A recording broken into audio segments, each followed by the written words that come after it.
hello, welcome to episode 96 of the Confident Live Marketing Show. I'm very excited today because I've got Steve Folland on the show. We're going to be talking about how to go live and put it all together.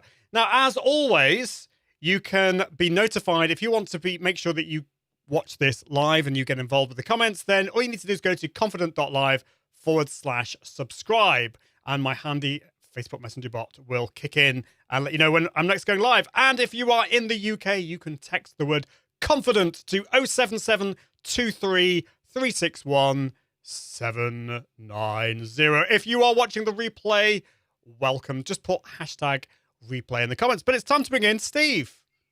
How are you doing, Steve? Hello. I'm well. Thanks for having me. Well, it's great. It's been a long time since we've actually seen each other in real life. And this is 2020. So it's this a is how we do year. it. It is a year. It is a year. But we're not going to talk about that.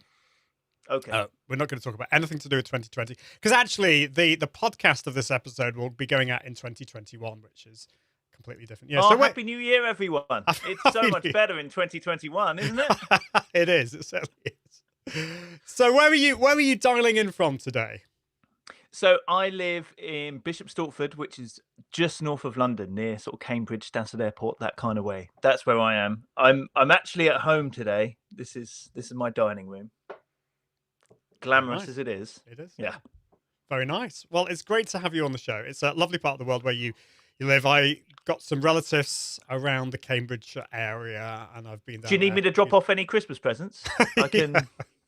Well, you'd have to pop up to Manchester first, but never mind. Okay. That's a bit of a downer.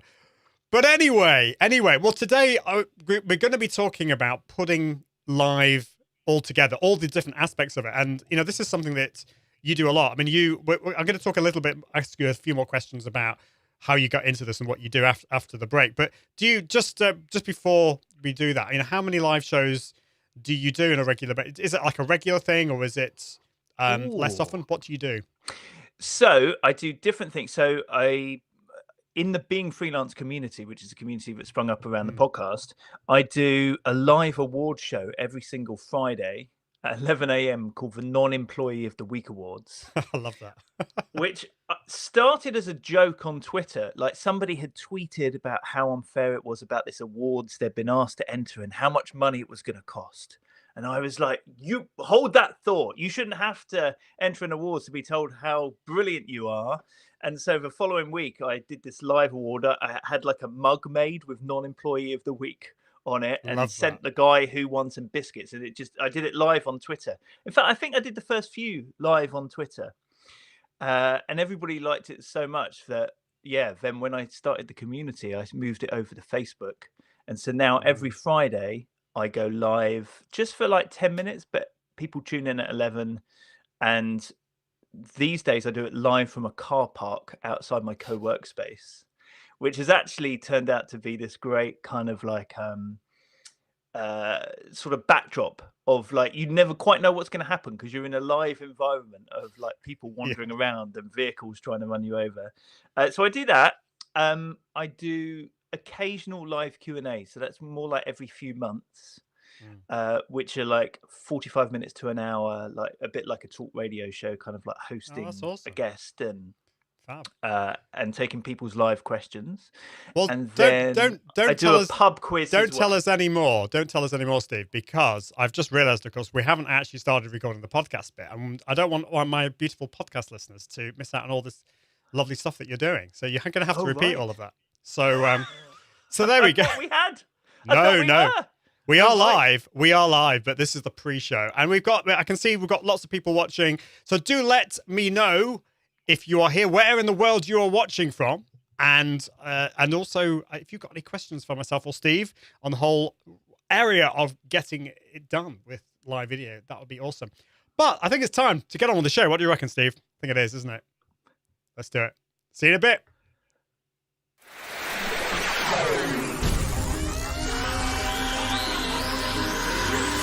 This is the Confident Live Marketing Podcast. Confident Live Marketing Podcast with Ian Anderson Gray, helping entrepreneurs level up their impact, authority, and profits through the power of live video. Gain confidence in front of the camera, confidence with technology, and confidence with the content and marketing.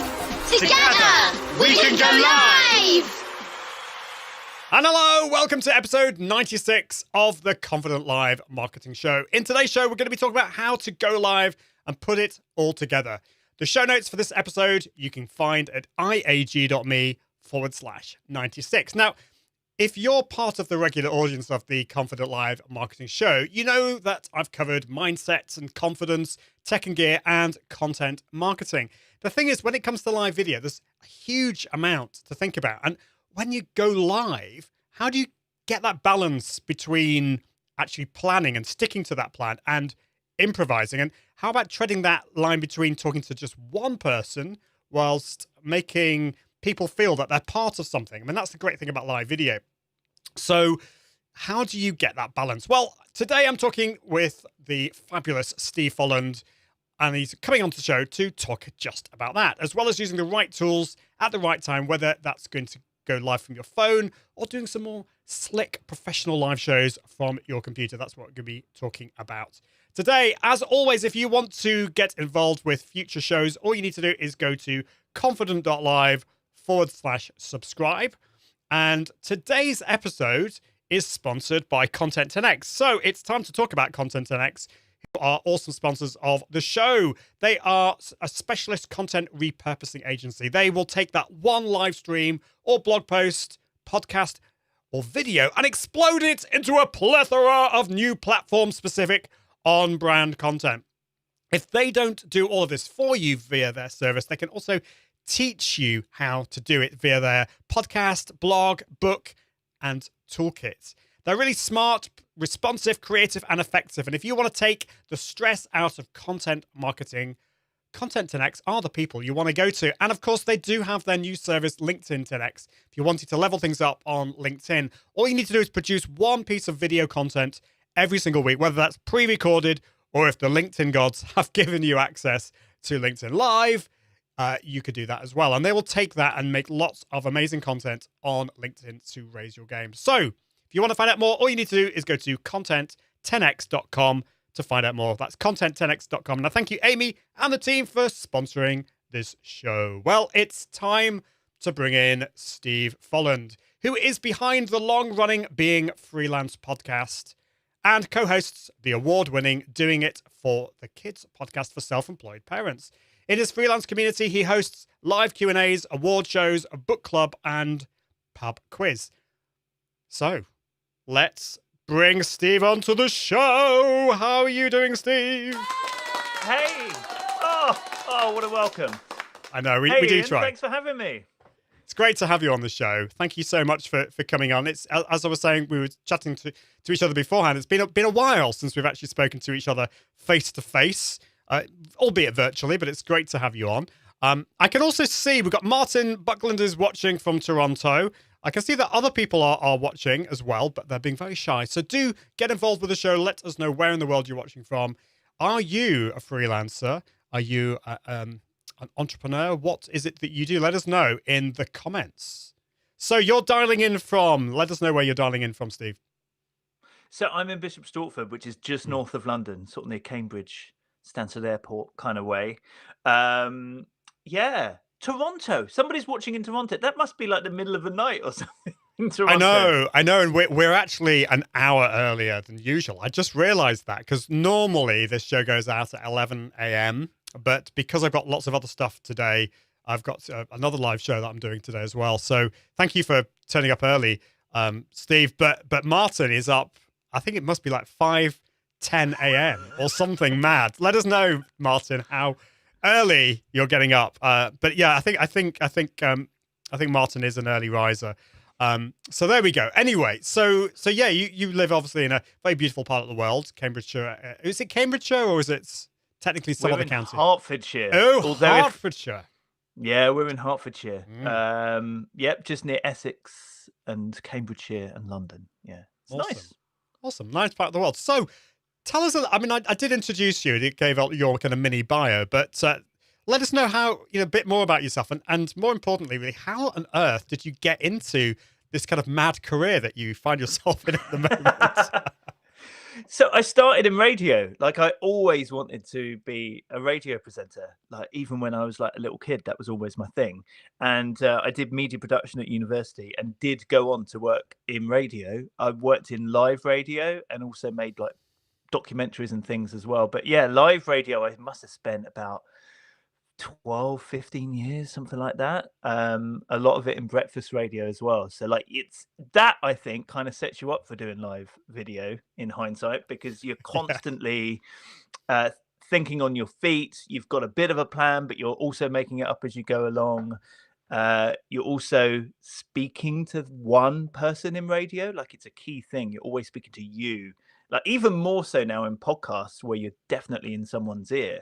You speak to you, but also at the same time when you're in radio, you create like a sense of community, like within the audience. Like you're all taking part, you're all in on a joke, you're all like collaborating and joining together to do something, and to have a sort of greater sense of just like isolated listeners. So so that's what I did, and then I would always freelance on the side. And like 7 years ago, when our daughter was born, I decided to quit the full-time job and go full-time freelance so that I could work from home, be there for my kids. And then off the back of that, ended up starting a podcast so that I could learn how to be a better freelancer. And off of that came the community and everything I'm doing now. That's awesome. So what kind of freelance stuff is it that you do? Is it all kind of related to the kind of the radio side and podcasting and audio, or is it a mixture of different things? I suppose it is really. It's video and audio is my main. So I do video and audio for businesses, and I, like I said, I did media production, so I did know how to edit video, write scripts, but like taking like the storytelling elements from video and audio, bringing all of that together. We make animations and edit, write tutorial scripts, do a lot of that kind of things. So it is similar, but it's never live what we do, like business side. That's what I keep for the Being Freelance community. Yeah, that's awesome. So you did breakfast radio, so you must be used to the early morning starts. I can see that it is Martin Buckland is watching at 5 a.m, which is impressive. So he could have his own breakfast show if he's that keen on getting up early. Yes. Well, there you go, Martin. How about that? Breakfast with Martin on LinkedIn Live, because Martin has got LinkedIn Live finally. The LinkedIn gods have smiled sweetly upon him finally. It's a good idea, Martin. It is. Have definitely. that. Awesome. So I think we met. Now, correct me if I'm wrong. Did we meet at New Media Europe? Is that where we met? We did. Yeah. And I think I must have seen you doing. I don't even know, was Instagram a thing then? Like Instagram, stories or whatever. I think maybe it was. I remember like I'd been following you on there. Like I was aware of you because I remember you came out of a lift with your distinctive glasses, and I was like, "Oh, it's him." You had no idea who I was. No idea. Freaked you right out. But yeah, I came to see you speak. I was doing our podcast live at that event. Yeah.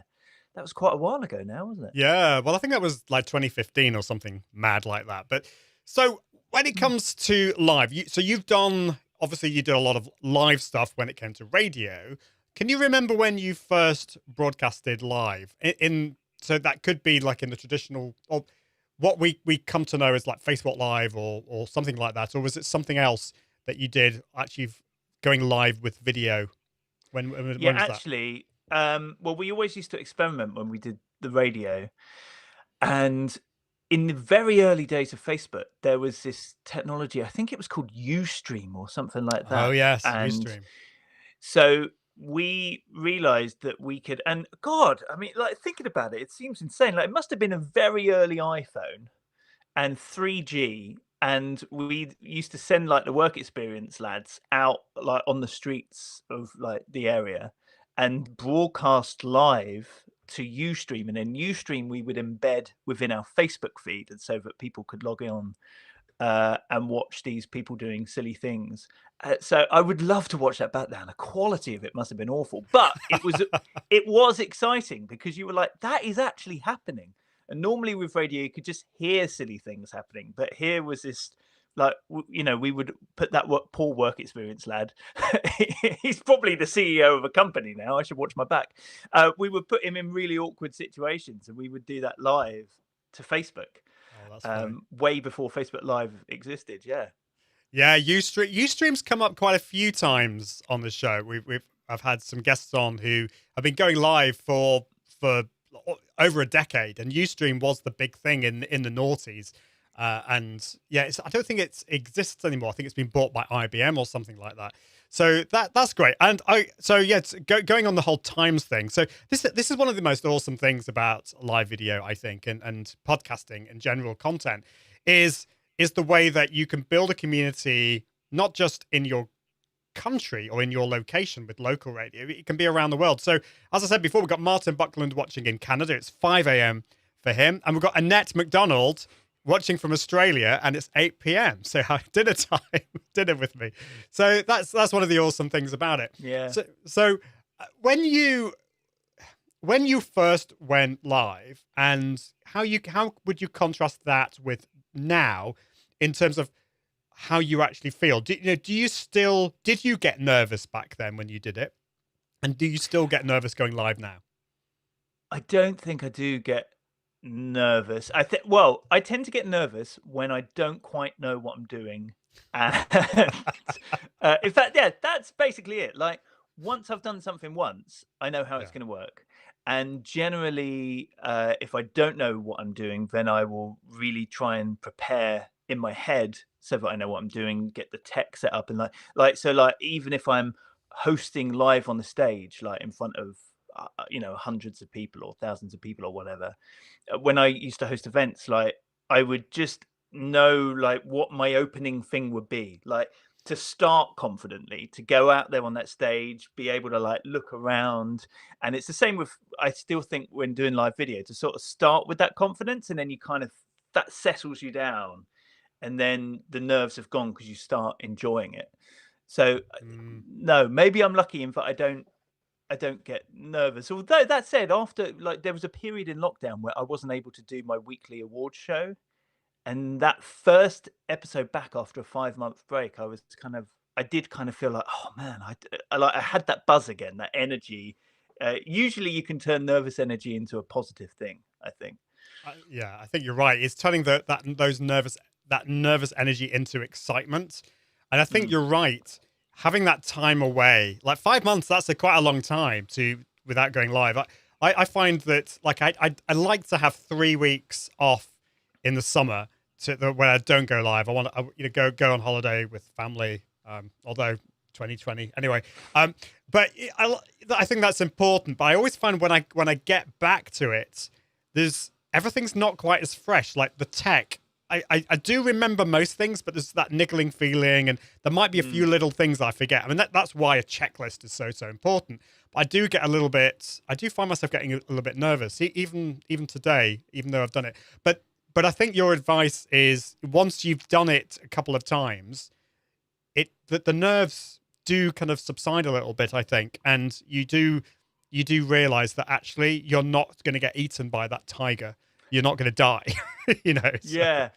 It's good. Like, it does, that sort of like nervousness can be positive as well, in that, a bit like you just said with a checklist, it can stop you getting too complacent. Like, often if you do the same thing again and again and again, you become complacent about it, and then that's when you make a mistake. There's like so many podcasters that I know who get in the routine of doing it, and they get nonchalant about it, and then that's when they forget to press record.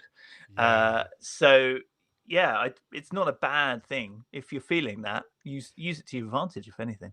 That's interesting. I don't know whether I quite believe what I'm about to say here, but I almost like when things go wrong a little bit, because it just reminds me of that I do need to be on the ball. I don't want to be complacent. And so obviously, if I don't want disastrous things to happen, but if the odd thing kind of pops up, I think, I need to remember that next time. I need to make sure I do that.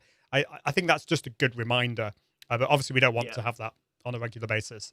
So today, you go live regularly. You do different types of shows. This is something we were talking about just before I pressed record.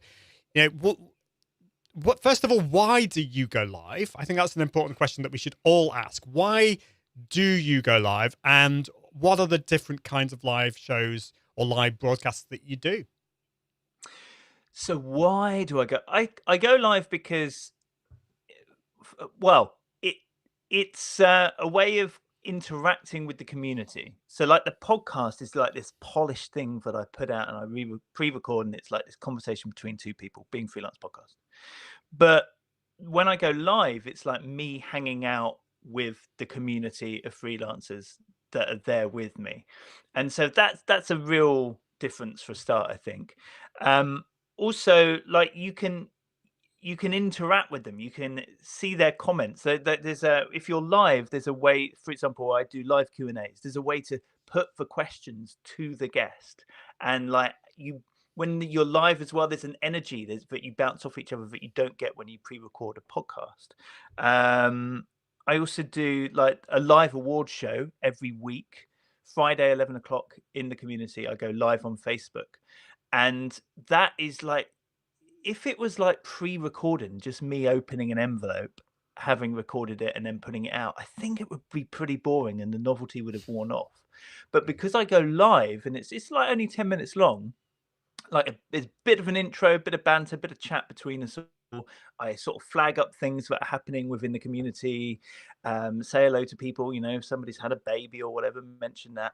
And then I open the envelope, and I do a lap of honor around the car park that I broadcast live from, which sounds stupid, but that's because it is. Like it's unpredictable.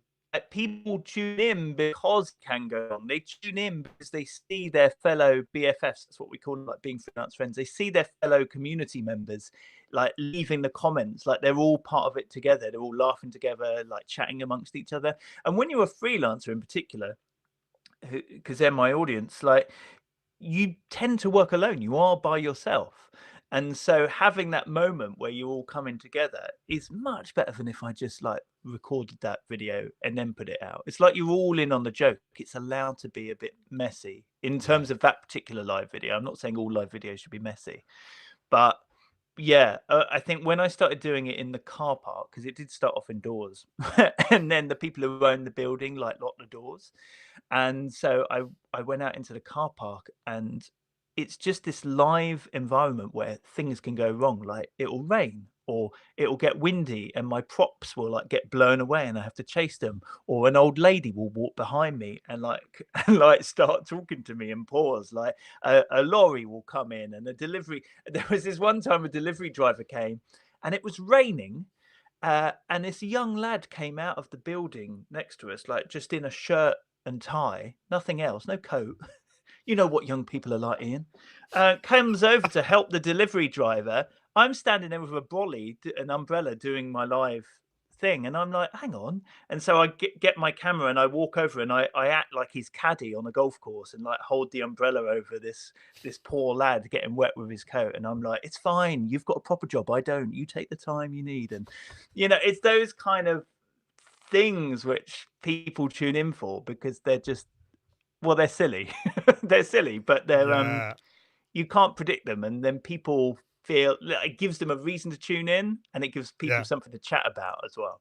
I love that because I think there's this temptation, isn't there, with, you know, particularly with this type of live show that I do, to try and pursue this perfectionism thing, which doesn't exist, and quite frankly, it's boring. You know, if we try.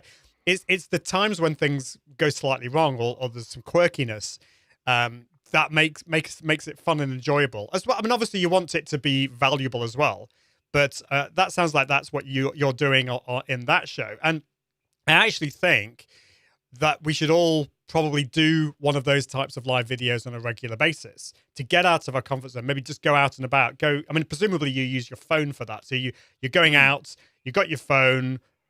Anything could happen. I mean, it could start raining. You could, I don't know, fall over or something like that. And I think that's probably, I wonder whether people would find that more stressful to begin with. I don't know. Let me know if you're watching live. What would you prefer? Would you prefer to do, you know, air quotes, professional show like this one, or go out and just be a bit more, just improvise a little bit and just see what happens? What would get you more nervous? Let us know. Yeah. You see, there's a slight sheen or like it. Whilst it looks like unprepared and shambolic and stuff like that, though, I do have a plan in my head, like of like while I'm walking there in the morning, I'll be thinking about like what I'm gonna say at the opening to like promote the Being Freelance community and what we've got coming up. And then I'll be thinking about what nice things I'm going to say about the person who has won the award.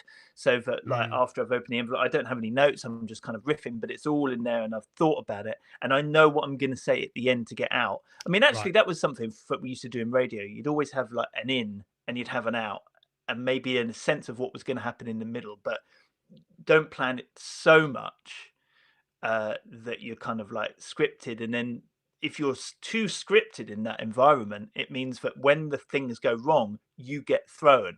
Yes. Whereas like you can kind of like act up to it and give it the energy. So yeah, I don't know. I feel like I'm rambling now, but basically I'm saying like it doesn't need to be utterly improvised and shambolic.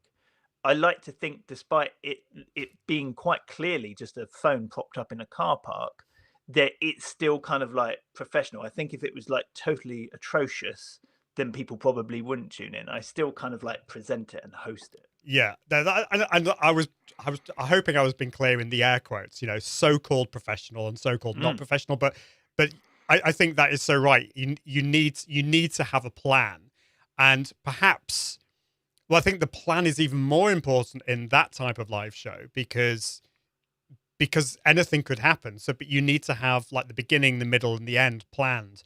So when it comes to creating, we've talked a lot about having a run of show recently, and I think that's really, really important. And I have one of these, and I always have the beginning, I always have the first thing that I'm going to say, because my brain sometimes goes to mush when I press that go live button. I'm sure that never happens to you. And also I sometimes will forget the last thing that I'm supposed to say. So I have that written down, and I have some kind of questions written down. I've got it on a teleprompter in front of me, but I don't stick to it. They're just bullet points, and that really, really helps me. With the different types of live shows that you do you have a run of show in your head? Do you have it written down? And how does it vary depending on the different types of live shows that you're creating? I mean, mostly it's in my head. Like I say, you got an in and an out. So there's the different ones that we do. So the Q&A, like I say, it's a bit more like a live radio show. So you've got a guest on, and then you invite questions, and we do that. Like you are here with Ecamm Live, we do that. So and then stream it live into the Facebook group, and I will have kind of like notes about the guest written down, so that if I need to fill at any point, and if something goes wrong with the guest, like they have to run off and answer a doorbell, or their audio goes wrong and their camera collapses, like I can fill that space by like plugging their thing. So we did one recently with Pete Matthew from Meaningful Money, and so I could promote like the URL, the podcast, the academy, the videos, the book. Like I had all this written down, so that every 10 minutes, 15 minutes, or if I needed it, I could just fill in that information and give the guest a chance to have a breather and have a drink. Also with a live Q&A, I will always have some questions prepared in advance. Again, that's something that all radio, like even I've worked on big national like BBC radio shows, they will all have, you have to have like a backup thing in case your audience doesn't get involved. And some of those will be questions that I've made up, thinking, oh well, what if I need these because nobody shows up? But some of them will be questions that I have requested from audience members who can't make it live. So I've got a bank of those. And invariably, of course, I never need the ones that I've made up, but it makes me feel better that if no one were to show up, I would still have something to show for my time, and still get value out of the guest. So I'll have that prepared. And then, other than that, I want to make it feel in a Q&A that it's quite a natural kind of conversation, a bit fun. I want to be able to bounce off. Predominantly, I tend to just shut up though and let the guest give a great answer, and let them speak. Well, that's really important. I mean, this is something that I do want to talk about on the show a lot more, and that is, what's the best way of interviewing a guest? Because actually, a lot of that is to do with listening. I see a lot of interviewers that don't really listen to the answer, and that might be partly because when you've got a guest show, a lot of people, like for example, I'm not just interviewing you, I'm actually producing the show and I'm looking at the comments. There's quite a few different things, and that takes a lot of effort, but it's your job as the host to actually show, put the limelight on the guest and to listen to them and to let them speak. So that takes time and practice, I think. Have you got any thoughts on that when it comes to interviewing guests? What's any tips that you would, for people who haven't really had much experience in interviewing a guest before? Yeah, well, I think you're right. There's two different things. So obviously I interview a lot of people for the Being Freelance podcast.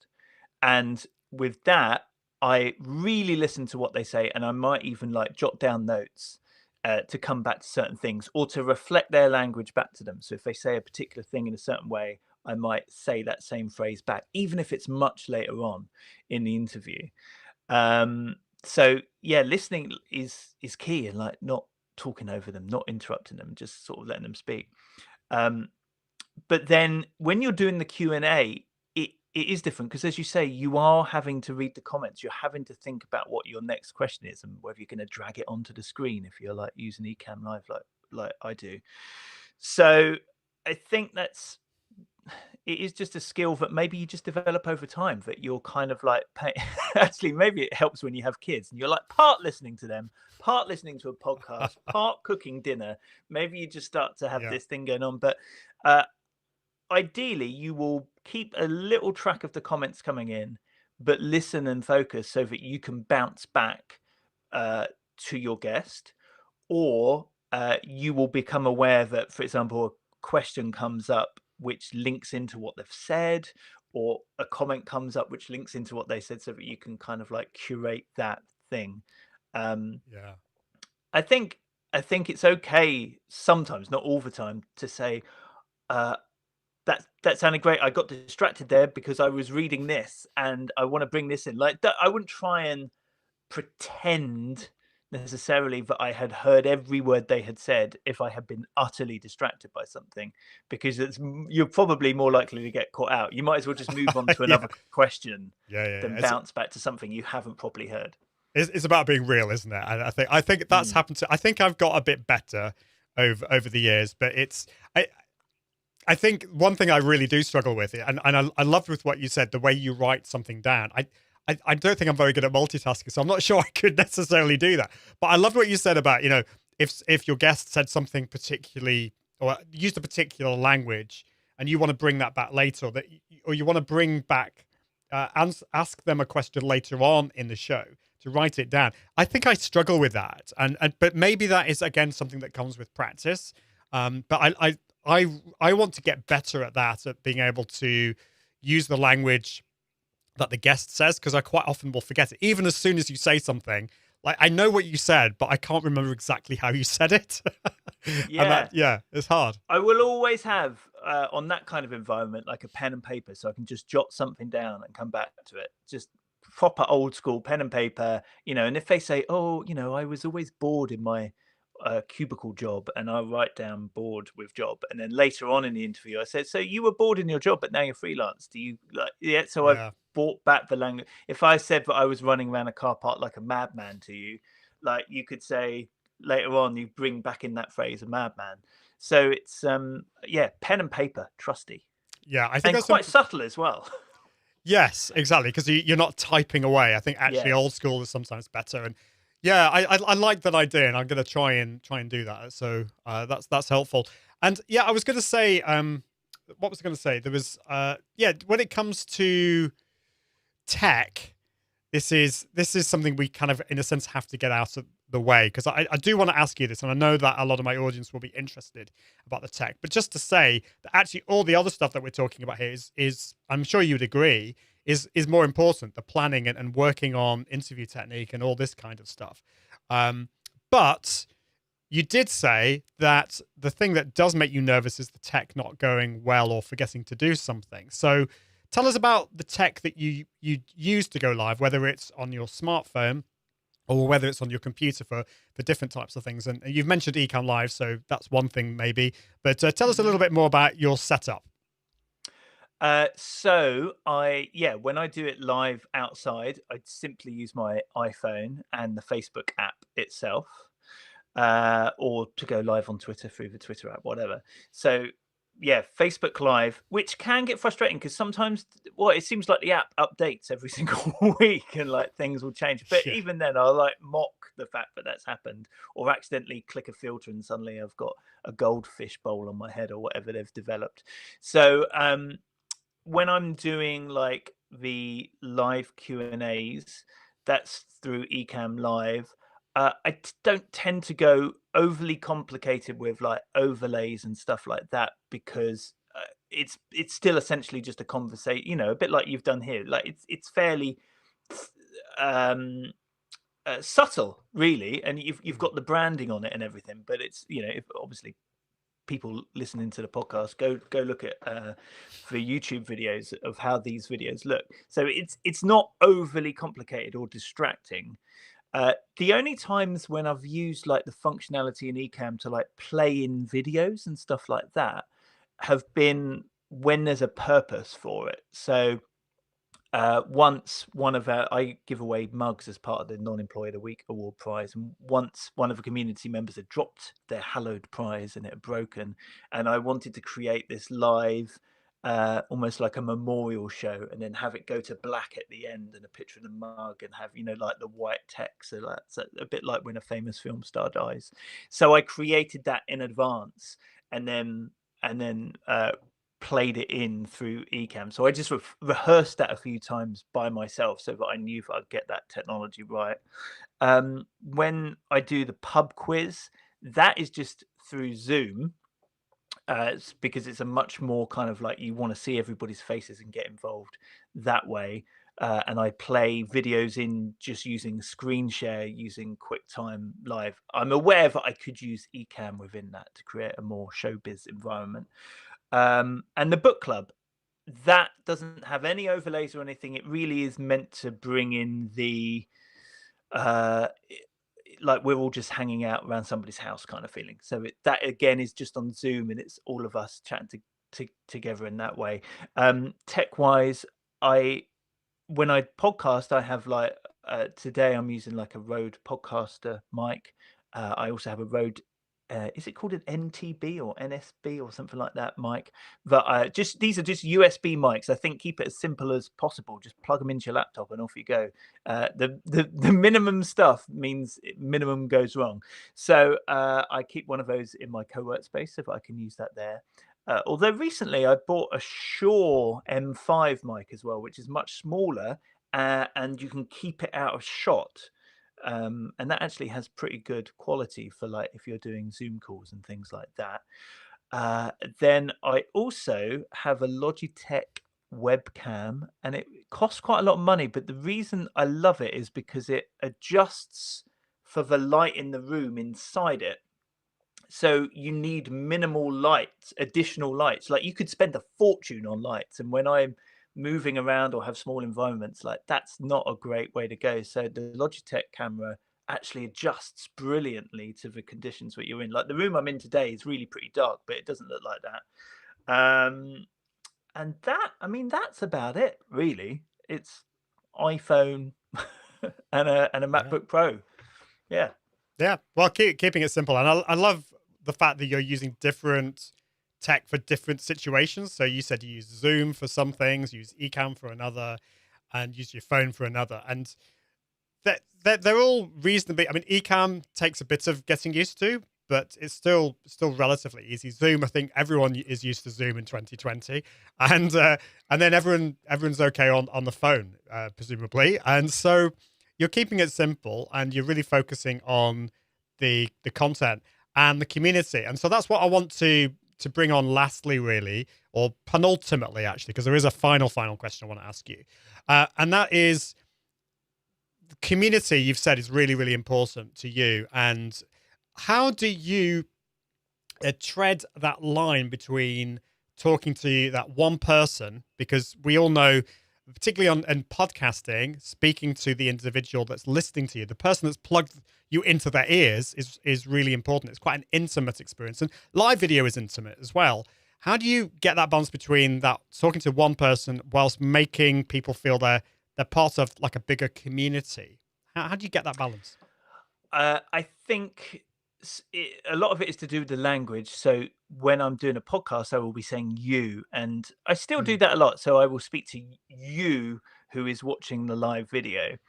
But if rather than say like the listeners or like the audience, I would say we. Like, so I am part of that, and that's how it feels more like a community. Well, it is a community because like we will have uh Ian Anderson Gray on the show next week, like, you know, like, so it's like we'll be chatting to Pete Matthew or whoever, like, yeah, that sense of we. And then paying attention to the comments, like if you don't refer to, you can't read out every comment, but if you don't mention any of the comments, people will stop commenting. Like, so you mention the comments, you bring those in, like, and then it's a bit like doing a live radio show and you hear an email being read out. It's still to you as the person watching, but you're aware that actually you're not the only one. There's other people involved in this kind of like sense of community. And over time you start to create like little in jokes. You can refer back to things, and if you pay attention to your community, you know, if you see somebody's name come up and you've been watching them on Instagram, or you'll see some of the threads they put in a Facebook group, then you can refer back to things that happened. So it's like underlining the fact that you all know each other's, but at the crux of it is just that simple language of you and we and us.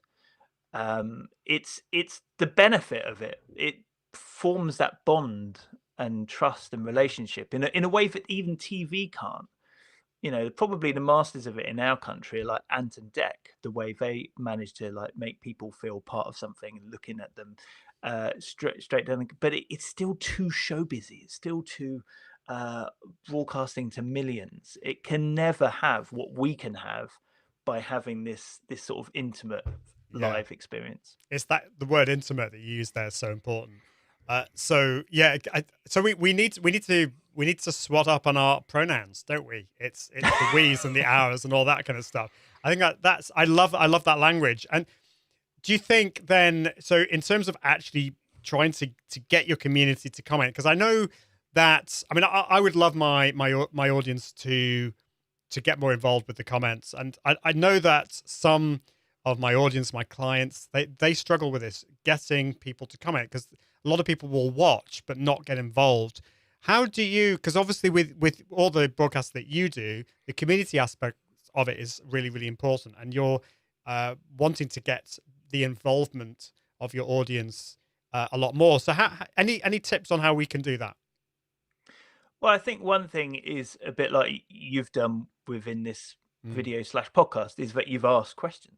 So like if you don't, if you ever listen to a talk radio show, they throw out questions to the audience in order to get the comments. Sometimes they will even frame answers like, do you feel like this? Maybe this happened to you. Like, if you pay attention to the way like talk radio works, or like Jeremy Vine on Radio 2, so yeah, he plays songs, but a lot basically is just trying to fire up the audience to get in touch with comments.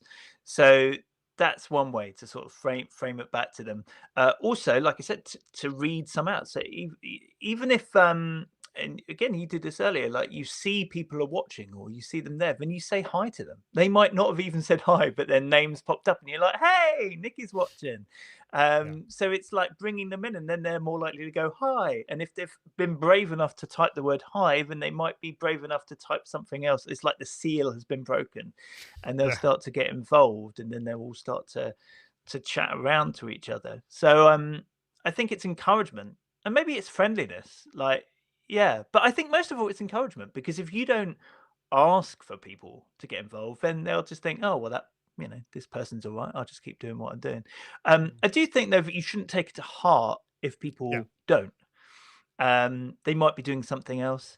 They might be watching your show, but they're actually cooking dinner or like looking after their kid or whatever. So literally commenting live can be hard for them. It doesn't mean that they're not enjoying it, or they might just be shy. They might lurk for ages and then get involved after quite a while. So yeah, but ultimately say hi and encourage them. Really love that. Yeah, I think you're right about it. People being shy.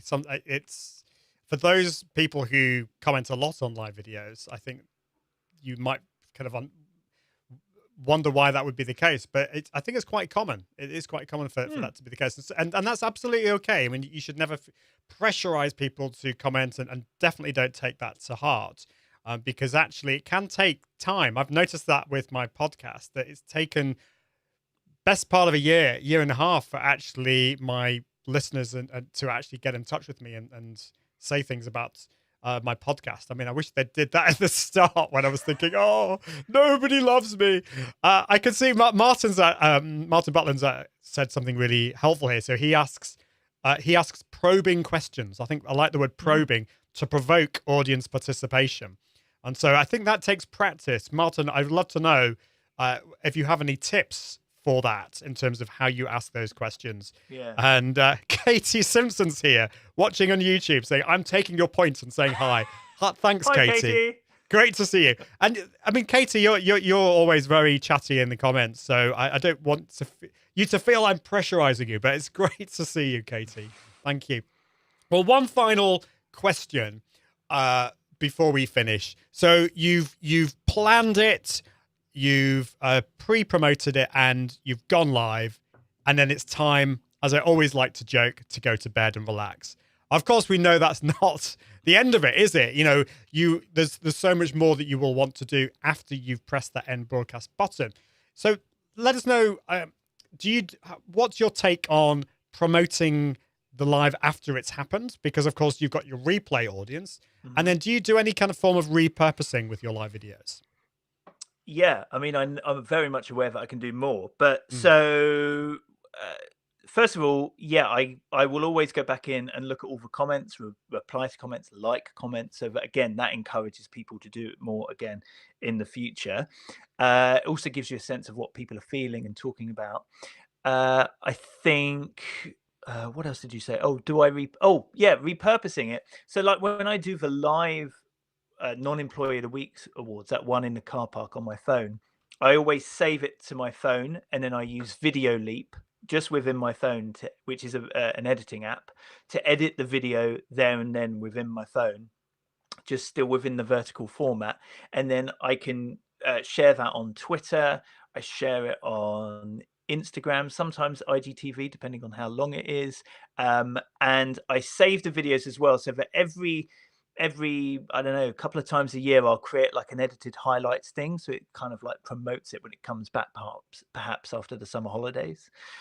So I do that. I also use these days Rev to transcribe what I've said, and like, or rather create the caption file, the SRT file, and then I use Headliner app, which is a web app, to upload the video and put the subtitles in. Like, I know technically Headliner app will transcribe it, but it's such a faff to like fiddle around and make like automated subtitles. I've got better things to do. So I take that 1 minute SRT file, which only costs £1 from Rev, and then I upload it to Headliner app, and then just within a minute or two, I've got a live captioned video or an edited captioned video from Video Leap, Rev, and Headliner app. Well, maybe there's an easier way to do this. Which and bear in mind that I'm aware that I'm a video editor, but I don't take it into Final Cut. Like I sort of keep it with it. Like, why export it to my laptop? And I just edit it within my phone. Sometimes I'll even like edit things while I'm walking along, like using Video Leap. So I do that, and then eventually it will go on to LinkedIn. We put the winner up onto the website. The book club videos get turned into a blog post, as well as a highlights thing. The live Q&A that we do gets turned into a podcast. Eventually, like, I want to encourage people to go back and watch the replay and make sure I tag it in the Facebook group, so that all the live Q&As are like within a topic that you can do in Facebook. So they're all there and easy to find. And I we put that out eventually as a podcast though. So that if you're a podcast listener, you're like, oh, this was good. I wish I watched things like this live, and you'll come over to the community next time we do a live Q&A. And then in terms of promoting them, I make sure like I've built up my email list mainly purely through people joining the Facebook group. So when they join, I get their email, and then I send things out to them, and I get them very early on to like say, oh, I'm interested in live Q&As, I'm interested in the book club, I'm interested in the pub quiz, so that I can target them specifically when things are happening. But I also send out a more general one. So like if you've missed that Q&A with the finance expert, you can go back and watch it, or you can read the blog post. So yeah, I try and eke it out as much as possible. Really, it's probably only the pub quiz which I don't repurpose, because it's meant to be like a fun social, like you're just down the pub. So for that, I just take a screen grab and then put it back out in places so that people kind of feel like, oh, I missed out, I should come to the next one. So yeah, make the most of it. Definitely. Don't just think that's the end of it and just go to bed. There's so much more you can do. Well, thank you so much, Steve. We are out of time, and thank you so much for coming on the show. It's been really, really helpful to talk through all those different points. So where's the best place that people can stalk you in a nice way? You've got lots of different things. I mean, obviously how can people find out about the live shows that you do and the podcast and all those different things? Where's the best place to go? The best place to go is beingfreelance.com. So beingfreelance.com has links through to my own like personal freelance site, but it has all the information. And like if you're a freelancer, you can come join the community and then watch the videos. But it also has links to all the socials, so that you can check out some of the highlights videos that I've mentioned and things like that. So yeah, beingfreelance.com. Awesome. Well, thank you so much, Steve. It's been great to have you on the show. So just to let you know before we finish, this show is live every Tuesday and Thursday.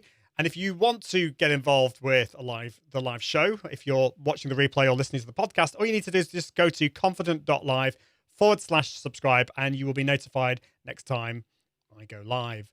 And of course, don't forget about the podcast. You can subscribe to the podcast, listen to the podcast at iag.me/podcast. It would be great to see you there. Now, also just to say, if you're watching the live show over the next couple of weeks in December, just before Christmas, I'm going to be, I think next week actually is going to be the last shows that I do before I have a bit of an extended break.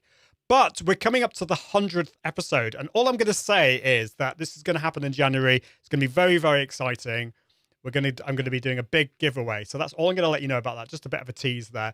But I think that is it for this show. Thank you so much for watching. And until next time, I encourage you to level up your impact, authority, and profits through the power of Confident Live Video. See you soon. Bye. Thanks for listening to the Confident Live Marketing Podcast with Ian Anderson Gray. Be sure to join the community at iag.me, where you can continue to level up your impact, authority, and profits through the power of live video. And until next time, toodaloo.